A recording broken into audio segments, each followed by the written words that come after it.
So I was chasing a Misfire on a 2005 Honda Civic, and what I did is I took the head off. Before we had a Misfire, I took the head off, decarbonized everything, cleaned everything, new head gasket, new head bolts, and put everything back together. And it was misfiring. Well, also didn't tell you this is a key part. I replaced the spark plugs with some Autolite spark plugs.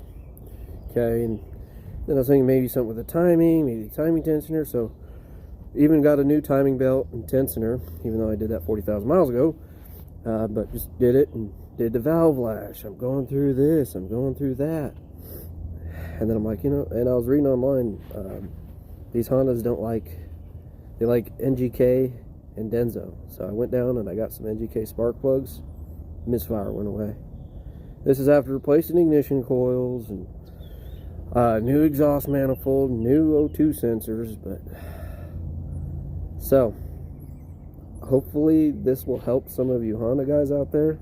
I know that seems very basic, but it's picky with their spark plugs. These Hondas do not like those Autolites. NGK nickel, which is what I got, they like it, they love it. So sometimes it's a lot simpler than you think. And I was getting, sometimes it'd be cylinder 2, cylinder 3, and then multiple cylinder misfire. Sometimes 1, 2, 3. It was just all over the place. It wasn't consistent. But I'm glad it was just finally getting. I was like, well, I'll try these spark plugs, and it worked. So I hope that helps you guys if you have a funny misfire, but especially after changing spark plugs.